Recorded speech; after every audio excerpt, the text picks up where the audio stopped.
Hi friends, आपका बहुत बहुत स्वागत है हमारे इस न्यू ज्ञान सेंटर यूट्यूब चैनल में।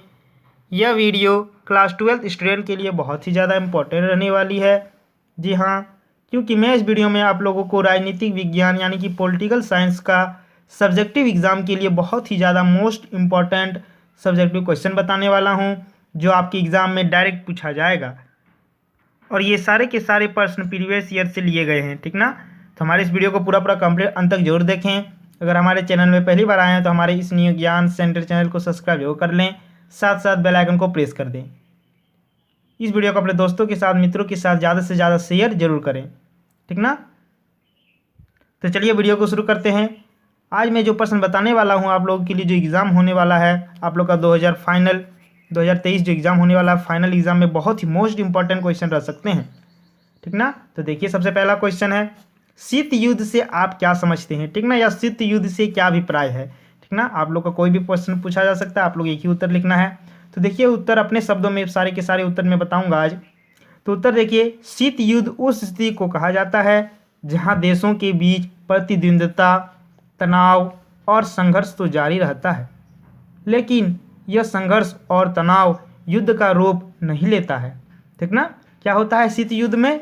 केवल दोनों के बीच प्रतिद्वंद्विता रहती है, ठीक ना, तनाव रहता है, संघर्ष रहता है, ठीक ना, लेकिन क्या होता है, युद्ध नहीं होता है। आगे चलिए लिखिएगा, इसमें द्वितीय विश्व युद्ध के बाद सोवियत संघ, ठीक ना, और अमेरिका दो महाशक्तियों के रूप में उभरे। कौन कौन? सोवियत संघ एक, और एक कौन? अमेरिका, ठीक ना। दो क्या हुआ, महादेश के रूप में, महाशक्तियों के रूप में क्या हुए, उभरे, यानी कि विकसित हुए। दोनों अस्त्र शस्त्र ताकत में किसी से कम नहीं थे। दोनों क्या थे, अस्त्र शस्त्र से पूरी एकदम पूरा उन लोग के पास था, लेकिन क्या था, लेकिन उन लोग युद्ध नहीं किया, ठीक ना। दोनों गुटों में तनाव और प्रतिद्वंदिता सदैव चलती रहती थी, ठीक ना, हमेशा चलती रहती थी, लेकिन दोनों गुटों ने कभी भी आमने सामने युद्ध करने का प्रयास नहीं किया, ठीक ना। आमने सामने होकर युद्ध करने का प्रयास किया नहीं किया, केवल आक्रोश था, दोनों में प्रतिद्वंदिता थी, तनाव था, ठीक ना, लेकिन उन लोगों ने कभी युद्ध नहीं किया। इसी तनाव व टकरावपूर्ण स्थिति को शीत युद्ध का नाम दिया, और उसी जो ये स्थिति हुआ, उसी स्थिति को क्या कहते हैं, शीत युद्ध का दौर, यानी कि शीत युद्ध का स्थिति का नाम दिया गया। ये हो गया प्यारा सा, सुंदर सा, अपने शब्दों में एकदम सटीक सा उत्तर, ठीक ना। तो इसे नोट कर लीजिए। अब चलिए आगे क्वेश्चन की ओर बढ़ते हैं। दूसरा नंबर का प्रश्न देखिए, पश्चिमी गठबंधन और पूर्वी गठबंधन से आप क्या समझते हैं।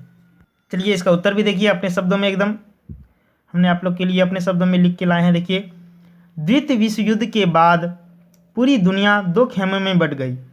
यह विभाजन सबसे पहले यूरोप में हुआ। पश्चिमी यूरोप के अधिकांश देशों ने अमेरिका के नेतृत्व में पूंजीवादी विचारधारा का पक्ष लिया, जबकि पूर्वी यूरोप के देशों ने सोवियत संघ के नेतृत्व में साम्यवादी विचारधारा का पक्ष लिया।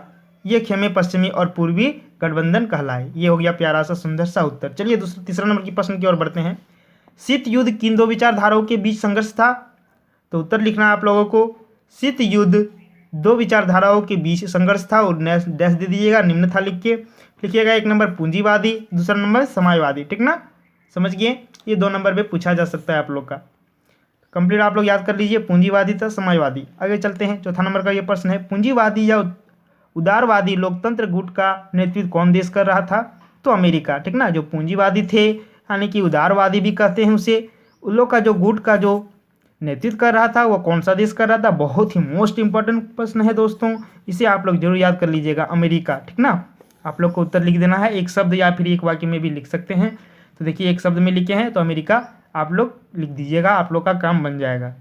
आगे चलते हैं, पाँचवां नंबर की प्रश्न की ओर बढ़ते हैं। देखिए, समाजवादी या साम्यवादी गुट का नेतृत्व कौन देश कर रहे थे, ठीक ना? तो सोवियत संघ, एक तरफ सोवियत संघ और एक तरफ अमेरिका, ठीक ना। अमेरिका किसमें, पूंजीवादी और उदारवादी के पक्ष में नेतृत्व में कर रहे थे, और इसमें समाजवादी या साम्यवादी, कोई दिक्कत कोई प्रॉब्लम नहीं। चलिए आगे क्वेश्चन की ओर बढ़ते हैं। छठा नंबर प्रश्न देखिए, पूंजीवादी गुट के 4 देशों के नाम लिखे। उत्तर देखिए, अमेरिका, ब्रिटेन, बेल्जियम और फ्रांस, ठीक ना। ये लोग क्या था, पूंजीवादी गुट के 4 देश थे।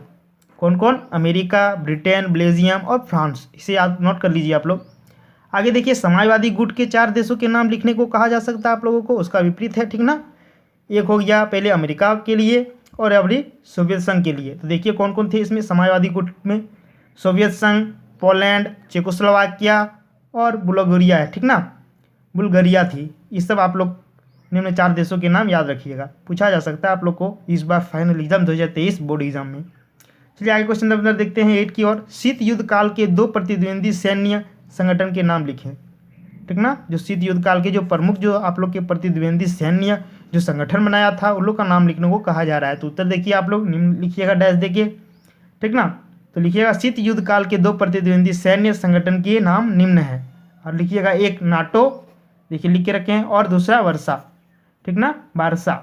तो ये 2 लिख दीजिएगा, आप लोग का काम बन जाएगा। तो दोनों याद रखिएगा आप लोग। चलिए आगे देखते हैं 9वां नंबर का प्रश्न है ये। उत्तरी अटलांटिक संधि संगठन यानी कि नाटो क्या है, इसकी स्थापना कब हुई। तो उत्तर देखिए पश्चिमी गठबंधन ने स्वयं को एक संगठन का रूप किया, ठीक ना, संगठन का रूप दिया, और अप्रैल 1949, कब, अप्रैल 1949, ये डेट याद रखिएगा, पूछता है बार बार एग्जाम में। 1949 ईस्वी में उत्तर अटलांटिक संधि संगठन यानी कि नाटो, ठीक ना, की स्थापना हुई, जिसमें 12 देश शामिल थे। कितना देश शामिल थे, 12 देश शामिल थे। अप्रैल कब हुआ था, अप्रैल 1949 में नाटो क्या हुआ था, उसका स्थापना हुआ था। चलिए आगे क्वेश्चन की ओर बढ़ते हैं। इसमें 12 देश शामिल थे, आप लोग समझ गए। इस संगठन ने घोषणा की कि उत्तर अमेरिका अथवा यूरोप के इन देशों में से किसी एक पर भी हमला होता है तो उस संगठन में शामिल हर देश एक दूसरे की मदद करेगा, ठीक ना। और इसमें जो ये निर्णय में जो नाटो जो एक संगठन बना, उसमें यह निर्णय तय हुआ कि यानी कि घोषणा हुआ कि अगर उत्तरी अमेरिका अथवा यूरोप के इन देशों में से किसी एक भी पे हमला होता है, ठीक ना, यूरोप के कोई भी इन देशों में से जितने भी सारे लोग संगठन थे, 12 देश शामिल थे इसमें से, अगर किसी भी एक छोटे देश में या फिर 12 देशों में से किसी भी एक देश में अगर हमला होता है तो ये 12 मिल के भी उनका क्या करेंगे, मुकाबला करेंगे, यानी कि एक दूसरे की मदद करेंगे। ये इसमें तय हुआ, समझ गए दोस्तों। तो चलिए नेक्स्ट क्वेश्चन की ओर बढ़ते हैं। 10वां नंबर का ये प्रश्न है, नाटो संगठन के 4 देशों के नाम बताइए, ठीक ना। देखिए नाटो का जो संगठन था वो लोग 4 देश क्या क्या है, देखिए ब्रिटेन, फ्रांस, स्पेन और नॉर्वे, ये सभी पश्चिमी यूरोपीय देश हैं। आगे देखिए 11वां नंबर का प्रश्न है, पश्चिमी गठबंधन का नेतृत्व किसने किया, तो अमेरिका ने। नोट कर लीजिए, बहुत ही मोस्ट इंपॉर्टेंट क्वेश्चन है। चलिए आगे देखते हैं 12वां नंबर का प्रश्न है, वर्षा संधि क्या है। उत्तर देखिए नाटो की तरह पूर्वी गठबंधन को वर्षा संधि कहते हैं, ठीक ना। ये नाटो जो पश्चिमी गठबंधन से संबंधित था और ये पूर्वी गठबंधन से संबंधित रखता है, कौन, वर्षा संधि। तो उसी को वर्षा संधि कहते हैं के नाम से जाना जाता है। चलिए इसका स्थापना कब हुआ बता देते हैं आप लोग को। चलिए देखिए इसकी अगुवाई सोवियत संघ ने की, ठीक ना। इसका जो अगुवाई करता था यानी कि नेतृत्व करता जो था वो कौन था, सोवियत संघ देश था। इसकी स्थापना सन 1955 में ईस्वी में हुआ, ठीक ना। कब हुआ, 1955 में। और नाटो का कब, 1949 में हुई। और इसका मुख्य काम था नाटो में शामिल देशों का मुकाबला करना। इसका जो मुख्य काम क्या था, इसका नाटो के जो दोस्त जितने भी 12 देश शामिल थे उन लोग से मुकाबला करना था। तो ये हो गया सुंदर सा प्यारा सा उत्तर। चलिए नेक्स्ट क्वेश्चन की ओर बढ़ते हैं। 13वां नंबर का प्रश्न देखिए, वर्षा संगठन के कुछ प्रमुख देशों के नाम लिखें। उत्तर लिख दीजिएगा, डैश दे दीजिएगा, ठीक ना। क्या लिखिएगा, वर्षा संगठन के कुछ प्रमुख देशों के नाम निम्न है, डैश दे दीजिएगा, फिर लिखिएगा रोमानिया, ठीक ना, बुल्गारिया, चेकोस्लोवाकिया और पोलैंड। ये हो गए 4 देश। चलिए नेक्स्ट क्वेश्चन की ओर बढ़ते हैं। 14वां नंबर ये प्रश्न है, देखिए 14 नंबर का, लो आवरण से आप क्या समझते हैं, इस शब्द का प्रयोग किसने किया। उत्तर देखिए पूर्वी यूरोप में स्थित देशों की श्रृंखला पूंजीवादी यूरोप और सोवियत संघ के बीच लो आवरण थी, ठीक ना, लो अवसरण थी। 1947 ईस्वी के शुरू में पोलैंड, हंगरी, रोमानिया, बुल्गारिया, ठीक ना, यूगोस्लाविया आदि पूर्वी यूरोप के देशों में सोवियत प्रभाव स्थापित हो चुका था। इसे चर्चिल के शब्दों में लोह आवरण का गिराना कहा जाता है, ठीक ना, समझिए। ये हो गया प्यारा सा सुंदर सा उत्तर। चलिए लास्ट और आखिरी क्वेश्चन देखिए 15वां नंबर का, बर्लिन की दीवार कितने किलोमीटर लंबी थी, तो 150 किलोमीटर लंबी थी। नोट कर लीजिएगा। और आप लोग से ये भी क्वेश्चन पूछा जा सकता है कि बर्लिन की दीवार कब स्थापित की गई, तो आप लोग को 1961 मारना है, ठीक ना। आप लोग से ये भी क्वेश्चन पूछा जा सकता है कि आप लोग जो बर्लिन की दीवार कितने दिनों तक, कितने वर्षों तक खड़ी रही, तो 28 वर्षों तक, ठीक ना। ये कुछ मुख्य प्रश्न है जो आप लोग अच्छी तरीके से आसानी से अपने बुक में पढ़ सकते हैं, ठीक ना।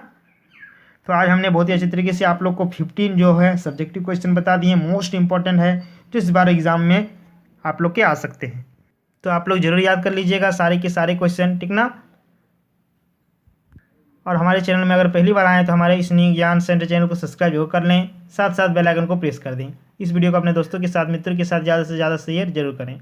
और अगर हमारे पिछले वीडियो नहीं देखे तो जल्द से जल्द जरूर जाके देख लें, क्योंकि बहुत सारे इंपॉर्टेंट क्वेश्चन डाल के रखा हूँ, ठीक ना। और जल्द से जल्द और भी वीडियो आने वाला है। तो चलिए मिलते हैं नेक्स्ट वीडियो में। जय हिंद।